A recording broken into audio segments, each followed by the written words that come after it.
Hello, welcome to Hope TV. My name is Herson Gonzalez, pastor at Calvary Worship Center, and your host of Hope TV. Hope TV is about helping out people everywhere, and we believe that the best way to help somebody is to help them in their relationship with Christ, help them to get to know themselves and know who they are in Christ, and also help them get to know their neighbors. It's about upward, inward, and outward, isn't it, Fred? And forward. And forward. Forward is Right. where we're going. That's right. Amen. As with me, as usual, wait a minute. As usual, with me is my friend. I couldn't read the teleprompter. My friend Eliud Hidalgo. Bless you, my brother. How are you? How's that sunburn? I'm all right. I don't get sunburned. No, I nothing. have a natural tan. Oh, I thought you. No, I have a natural tan. You looked a little ginger when you came in. When you sat down a little bit, you looked a little bit, little ginger. Under the weather. Oh, is that what it is? Yeah. Got a migraine. Yeah. Listen, but here we were all winter long, buried in our homes with snow, and now here's and here's the sun, and everybody's like, oh, it's so I love hot. it. I love it. You've been out to lakes. You went to a new lake. We've been to lakes like every other day. We go to lakes. Yeah, you went to a Last new week, lake.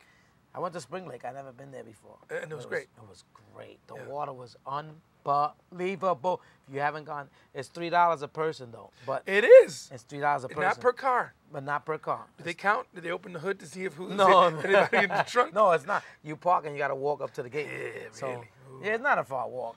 I mean, but you walk up to the gate and it's $3 a person. But the water's unbelievable. They have a jumping dock It's there. a free advertisement for that place. Yes, it's jumping dock and everything. We had a great time, but believe me, you will get burnt if you're not putting on any sunscreen. That's key. It's very smart to use that sunscreen. That's right. Now, Eliud, you went with family, friends? Yes, actually, I went with Gabe and Delmatis, Belinda, Eddie, your niece, Natasha, Nashley. Nice. Natalie was there. Who else? Alyssa, her Nice. mother, Oh, Kim. man. So this is So a nice crew. It was a half a church. You had a lot of people there having a good time. Yeah, and then other people came. Arlene and Louis came. Trini? They came out of nowhere. Great. And also Yanni and JJ Nice. and the baby. Wow. You know, That's but people wonderful. started showing up, and it was great. And you had a good time. Oh, I had a great time. It was the water. Water was, oh my God. I have a question for you. This is just to answer the question, and I might go to you, Mona, on this. So listen, pay attention. There are five animals, and this is for you at home, ladies and gentlemen. 5 animals. You have to take 4 with you. Okay. You have to leave 1. You can make whatever scenario you want, but you have to say the reason why you left the 1 animal. Okay? Okay. Ready? Yeah. First animal, a rabbit. A rabbit. Second animal, a cow. A cow. Third animal, a horse. A horse. Fourth animal, a monkey. Wow. And then a lion. A Fifth. lion. Huh. So you got the monkey, the lion, the monkey, the horse, the cow, and the rabbit. Okay. Think about it for a second. All right. Doom, ding, doom, Ding, doom, ding, doom, ding. ding. Think about. I'm going to say. Don't worry, but think about it. Don't just.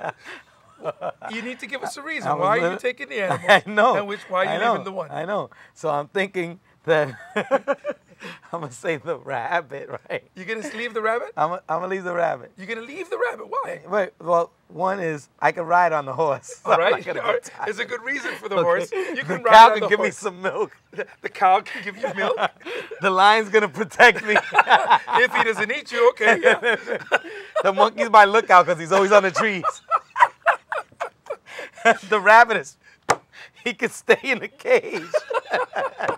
Just in case I get hungry, the cow dies, I can have steak. All right. Mona, would you care to chime in? Would you like to tell us what animal you take? I love lions. I think they're the most beautiful, regal. Lions. She loves the lions. I They're love regal. them. Yeah. So I think I might have to. It's a good question. It's a good question. The lion, he's my protector. Well, now let me throw a twist on it. This is a Chinese personality test. Really? And I'm about to tell you. That they chose the monkey. I'm going to tell you Okay. what each one of those represents. Okay. And you'll find out from this is supposed to be a personality profile, what of all 5 you decided to leave behind or live without. Okay. This is how they decide what you can live without. Okay. Okay, so let's start off with, and you'll do yours last. The first one, lion. Okay, lion represents pride. See, he's with me. Right? What did you say he'd do for you? He'd protect me. He protects you. So your pride protects you, you said. And then what did you say about the horse? The horse, I could ride on him. You can ride him. Your horse is work ethic. See? Your ability to work and work ethic. So you can ride your That's work right. ethic. It provides for you. That's right. The The cow. I What'd you said say? milk and steak. Okay. That's family. See, that's family. I'm eating my family. No. I'm feeding my family. I'm smart. I'm feeding my family with the cow. You decided to take the cow. That's right. You're taking your family with That's you. right. All right. Which one is the monkey? Yeah. Is friends. See? What did you say I about took the my monkey? friends too. You That they said protect, they're they your look out. They're See? your look out. Your See, friends my are your friends look out for me. I left the rabbit at home. I don't know what the. What the rabbit? What's the rabbit? Come on. What the rabbit? What's the rabbit? I want to know what the rabbit is. Rabbit is love. Love? I left love out. Oh, I should have left the monkey. No, I can't leave the monkey. It's a trick question. It's a trick question. Trick question. They shouldn't have put the love for the rabbit. Come on. I love my lion and my monkey and my horse. So you left love. Oh. You left love. You said, of all the things that I need, I could live without love. That's what you said. That's, see. This is just an old. That's wrong. It's an old ancient wrong. Chinese proverb. I loved everything else. I brought it with me. Come on, there was love in there. I brought them with me. You have friends. You have your family. You have work ethic. You have pride, but no love. So either way, you're gonna lose somewhere. You're gonna lose somewhere. Listen, stay tuned. We're gonna be talking about everybody needs a friend. Apparently, except him. He doesn't need. No, I have my friend. You took your friends. I Your just monkeys. left the love. We'll be right back. You're watching Hope TV.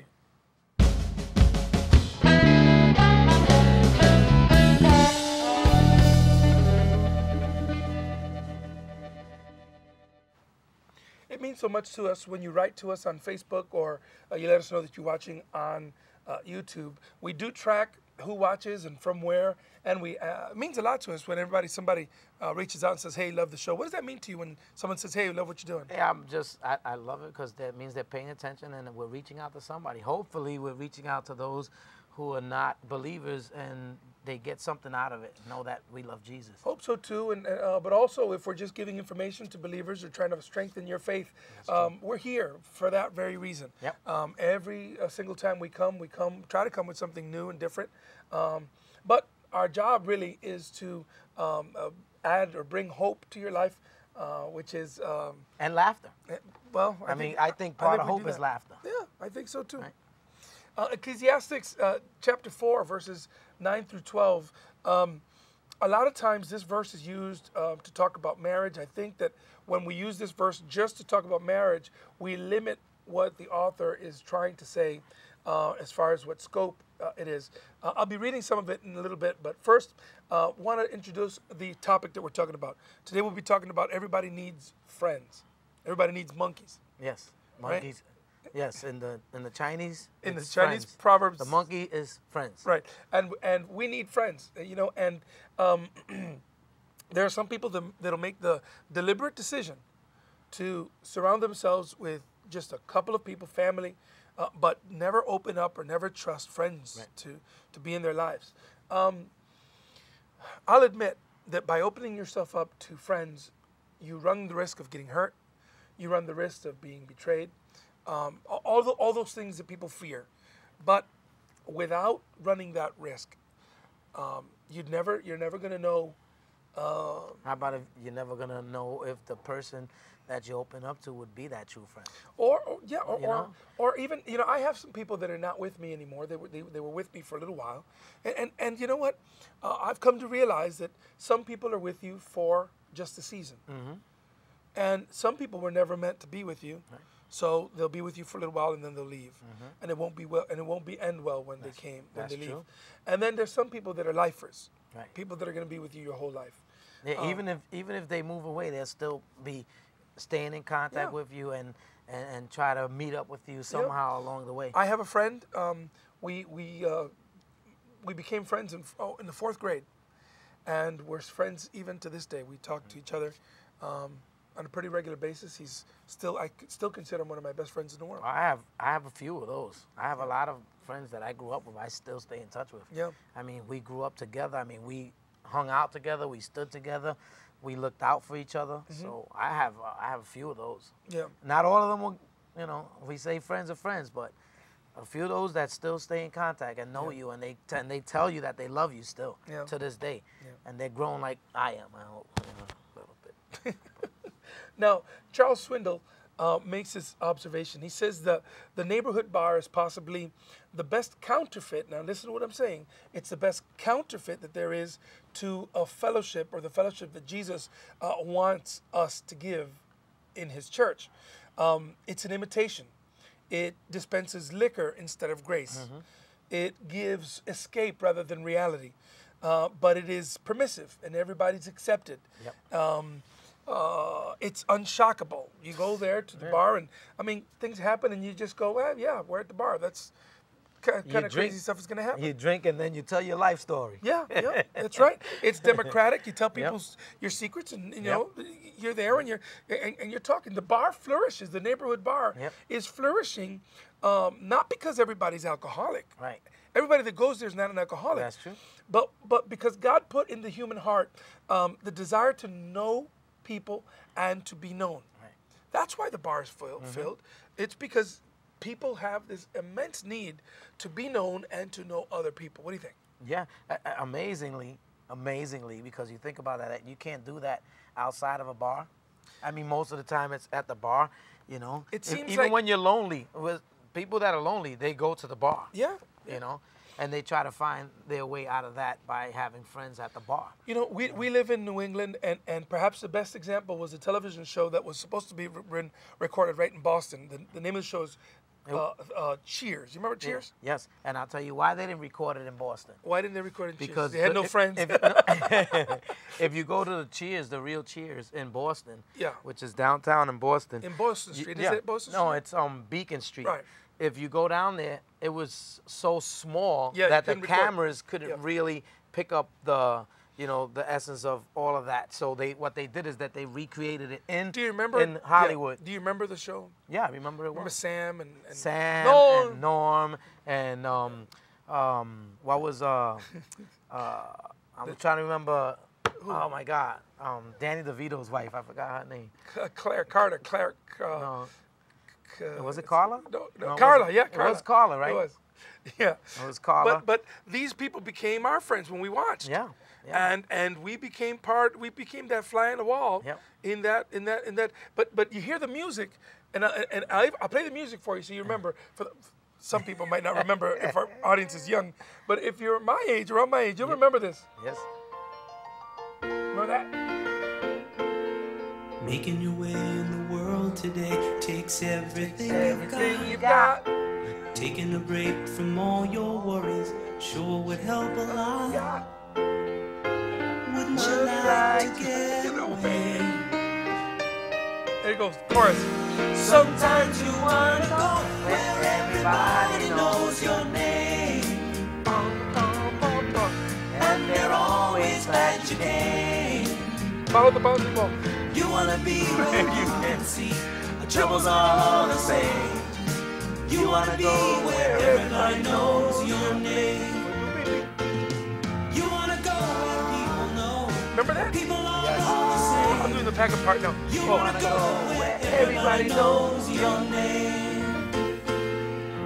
And even now, listening to that, I think of them and I go, whoa, yeah, I remember And that. how ironic is it that the name is Cheers? It's Cheers. It's Cheers. cheers. It's when you grab a cup and you, hey, cheers. Cheers, hey. And you drink and you create this awesome relationship. I mean, the words of sometimes you want to go where everybody knows your name, and they're always glad you came. You want to be You want to be where everybody knows your name. You want to. I'm sorry. You wanna go. You want to be where you can see. Our troubles are all the same. Yep. You want to be where everybody knows your name. Isn't it sad that this is written about a bar and not the house of God? That's Now right. there are some songs that are written about the house of God, but this feeling that people get, That should be the church feeling. honestly, definitely it be should the be, and not just, and I'm not talking about the experience within the four walls of church. Please don't get me, that's not what I mean. I'm not talking about the church, the location being that place. I'm talking the church, Friends, the relationships being that place, where you build these kinds of relationships, where people know your name, and they're always glad you came. And sure, yeah, they know that troubles are all the same, but that sentence ends at the bar. But at church, everybody, we know what the problems are, but we also know who can solve them. That's right. Jesus. Yeah. So in Ecclesiastes 4:9-12, I find four things that I want to talk about today, and I try to get into this half-hour show. Four things that are why everybody needs a friend, and how to identify who a friend is. Number one, the value of a friend is very, very. You can't put You can't put a price on it. That's right. Two are better than one because they have a good reward for their labor, the Bible says.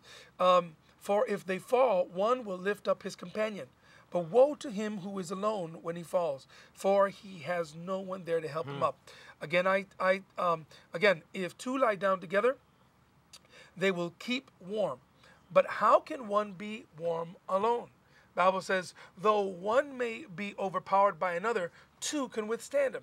So the scriptures, it starts to really bring it out to here. And Solomon's words here are not just about marriage, my friends. And this is about a human being in this dog world that's finding it really hard to survive and finding it almost impossible to survive without being depressed with having a friend. You need somebody in your life. Yeah, I do. I definitely need somebody in my life. I have you, man. Thank you. And I have you. Yeah, you're very special to me. You're a good friend to me. Thank you, man. You know, I know that if I'm down and out, I know that I can go to you. And, you know, and I could actually express myself, which, you know, like he said, it's not hard. It's hard to do when you're really not trusting somebody. But when you trust that friend and you know that that friend has your back, even though you're in pain, that friend will probably feel the same pain you're feeling, but he'll try to lift you up at the same time. Yeah. You know? Yep.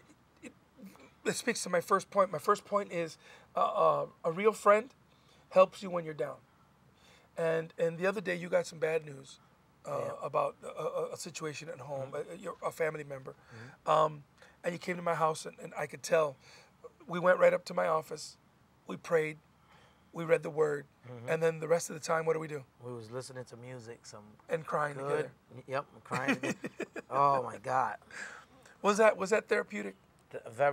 Oh. I still want those CDs. But we oh sat. my God, yeah. But we sat. I needed that. The point was the point was when you got to me, you were down. He was sad, and it's a very real. Listen, bad things happen. Life is hard, if you're gonna survive, when you fall down and you don't have nobody to pick you up, you're gonna be in trouble. But you need somebody when you're down. For if they fall, if one falls, the other's there to pick him up.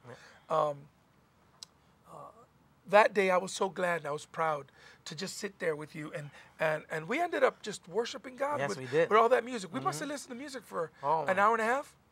That was, oh my God, so much. We just sat and so much good songs and even things that you like, oh my, where did they come up with these things? Yep. You know, but it was good for me. I felt good when I left. Because when you're with a friend, when they see you down, he's not going to leave you down there alone. Yeah. Now there are some people that will go down there with you and they'll Stay camp down out there. down Yep. there with you, and they want to live down there with you because misery loves company. Yep. And you want to be careful with those kinds of people.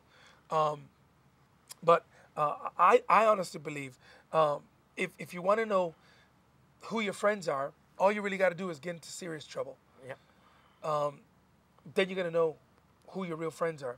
There's this young lady who was just acquitted of murder today. And I've heard people going, I can't believe it. I wonder, and I don't know her situation. I only know what I've seen in the news. But I hope she has friends. Because although she was acquitted and she may not go to jail for murder, while she was being accused for murder, I wonder how many of her friends stood by her. That's true. I wonder. I just wonder. Because that's when you know who your friends are. When you get into serious trouble, that's when you know if you really have friends. Absolutely. You know? Yep. Anybody could be your friend when things are going well. When you're fun to be around. What about when you're not that fun to be around? What about instead of making everybody laugh? They don't call you no more. Yeah, because they you're get down. distant with you. And you're like, oh, man, I thought you were my friend. Yeah. A good friend knows when you're down and doesn't mind getting down. Now, a real good friend goes down there with you to be at your level, but doesn't leave you down there. That's right. He knows how to provide emotional or physical warmth in the cold, cruel world. Verse 11, again, if two lie down together, they will keep warm. But how can one be warm alone? Sometimes life is cold, man. And you need somebody, the warmth of somebody. And that day, and I'm so glad that day was just a couple of days ago for us, but it can be used in our lesson today. Right. That day you were in that cold world, you know, and I said, man, I'm going to get down here with you, and I'm going to provide that physical warmth that you need. Yeah, I drove around. I was thinking all day. Yeah, all I bet. Day. It was like, I remember you got some disturbing news that day. Yeah. You know, I mean, anybody would have been felt that way. Around. Still dealing with the situation. Yep. I don't. Yep. It doesn't. You know. It doesn't look good, but it does look good. Yeah. Listen, you know you got a real good friend because when you're down, they don't leave you, and number two, they don't leave you down. That's right. They're gonna work hard to get you back up. If your friends have seen you down and they come over just to commiserate with you, man, reevaluate your friendships. Yep. Because a good friend doesn't want to see you down. They'd rather see you get back up on your feet. They'd rather see you find a new job. They'd rather see you heal from that divorce. Yep. They'd rather see you come back after losing someone that you loved. Yep. You know, other people, they'll just kind of, hey, you okay? You know, it's good to get those calls, but man, you need somebody to get there and come on, it's time to get back up. Yep. Hey, And sometimes pull you need them a out. hug. Yeah. You need a hug, man. Sometimes you just need a hug. Sometimes you need somebody to cry with you. It's true. You know, you got a good friend when you're with them, your emotional gas gauge goes up. You may not be with a good friend if every time you're with them, your emotional gas gauge goes down to empty. Yeah. If you're with somebody and every time you're with them, you're feeling empty, you have to reevaluate that relationship, because that may not be friend. Might be someone that God is using you to minister to or bless, but a friend doesn't leave you down and doesn't leave you empty. I'm not going to eat his last piece of pizza if he's hungry. That's right. A friend says you have it. You eat it. That's right. Yep. Although we were at the pizza place We'll the have other to day. split it then. No, we were at the other place. We were at the pizza place a little while ago, and I ate the last piece. But I asked you if you wanted it. That's true. That's true. But you have to be able to provide that emotional warmth if you're going to be a real good friend. How much time we have? We got only 5 minutes. Let me try to get through the rest of this. It's Quickly. important stuff, and I hope that you know what, you can go to our website and download the entire, or not download, but listen to the entire sermon that I preached on this topic. Go to www.cwcri.com to hear all of this in its entirety. But I'll try to give you the points just so that you can have it. Number 3, my third point is a real friend is someone who's going to fight to protect you and your reputation and your name. That's right. Because there's some people they'll party with you, and but when you're not there, what are they saying? And what are they allowing people to say about you? Yeah. See, because a real friend is going to say, you know what, you can't talk like that about my friend. Yeah, it's not good. You know what? He's not here to defend himself. She's not here to speak up. You know what? That's not going to happen. You know, gossip is any information, whether it be true or false, outside of the presence of the person that we're talking about. That's gossip. So some people think that gossip is just a lie. No. Sometimes gossip is true, but if your friend's not there to defend themselves, it's still gossip. It is. Absolutely. You know, and sometimes, boy, we can all learn a lesson from that. Yeah. Because I know most of us has been there. I'm Yep. pretty sure most of us has been there. So we can learn from that. That's a builder right there anybody who's out there. Yeah. You know, I mean, you don't mean no harm, but you're still in there. Yeah. You're still in the problem. Yep. Verse 12, though one may be overpowered by another, two can withstand him. Listen, I can't be everywhere. I'm not where people aren't. But there are times that people are going to be talking about me, but Eliud's going to be there. That's right. And I expect that if someone's talking junk about me, what Eliud's job as a friend is, you know what? You can't talk like that about my friend. Don't even talk like that around me. No, yeah. You know what? You know? Go, if you're going to talk about him, go over over there. there. But you're not going to do that in front of me. Yeah. You know? Whether he's wrong or right, and you know, whether we wrong or right, he's right. You know what? That's my friend, regardless of he's wrong or right. That's right. You know, I'm not going to join the party. I'm not going to help you beat my friend up. Yeah. Good question is, why are the people that want to talk bad about me so close to you? If you're my friend, you want to be very careful with that. Yeah. Friends fight to protect one another's, not just their name, but their reputation. All right. And lastly, as iron sharpens iron, a friend helps to commit to helping you grow. Now, I have a question for you. Last time you had some real good news, did you look in your friend's face when you told him that news? Was it pure joy for you, or was it a little bit of pity for them? Did they feel bad the last time you got a new car? Did they feel bad the last time you got a promotion? Did you see it in their eyes? Look, a real friend is going to genuinely be happy when you get good news. That's right. Because you have people out there that are going to be envious of you. But the right thing to do is, yo, I'm so happy that you was blessed. Yeah. See, because it's a blessing. Yeah. You know, somebody gets something new, it's a blessing. We're out of time, but I want you to just look at that last one. A real friend is committed to help you grow. He's going to help you get to where you want to be. And they know, a good friend knows what my goals are. They know where I want to be, so they can help me get there. Well, we're out of time. I'm sorry that you left the rabbit at home. But I will never leave the rabbit again. God bless you, everybody. Thanks for watching Hope TV. We'll see you next week. Bye-bye now.